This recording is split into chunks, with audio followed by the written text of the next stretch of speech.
Want jy weet mos daai ding van uitstel kom afstel. Ja, dit nou al baie gebeur.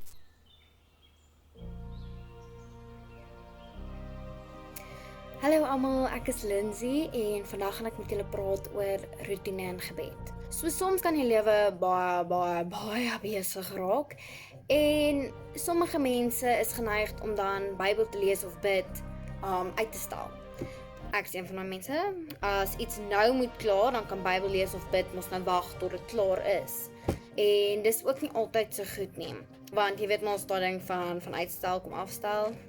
Ja, dit nou al baie gebeur. Baie mense het vir hulle self 'n roetine gemaak en dis nie sleg om 'n roetine te hê nie, want dit help mens gefokus bly op wat belangrik is vir wanneer en wanneer iets onnodig is en wat is belangriker as iets anders.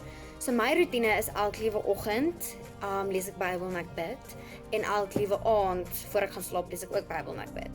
En dis vir my 'n groot ding want vir my is dit maar net ek hou daarvan om met my dag so te begin met die Here en ook so te eindig, want ek het 'n baie besige kop. So, die enigste ding van hierdie hele gebed en roetine is jy moet nie 'n roetine gebed hê nie. En wat ek daarby bedoel, is jy moet nie 'n gebed wat jy heeltyd oor en oor sê nie. So, meeste van ons sê die hele tyd ons tafelgebed oor en oor en oor voor ons eet. Dit kan nie sulke tipe gebed wees nie.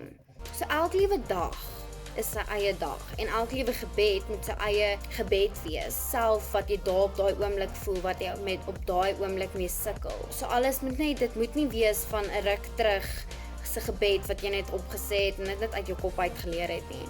So toe Richard my gevra het om hierdie te doen, toe besef ek dat ek een van daai mense is wat die hele tyd dieselfde gebed oor en oor gebruik. En naderhand, dit voel vir mens so onnodig, want jy hou net aan dieselfde gebed, so jy sê net ek moet bid, kom ek bid net dieselfde een. Maar eintlik is dit nie reg nie, want elke liewe dag is sy eie dag, so elke liewe gebed het sy eie probleme wat jy na die Here toe bring, het sy eie dankbaarheid wat jy na die Here toe bring. So alles is kinda op sy eie. So John C. Maxwell het gesê, "The secret to your success is found in your daily routine."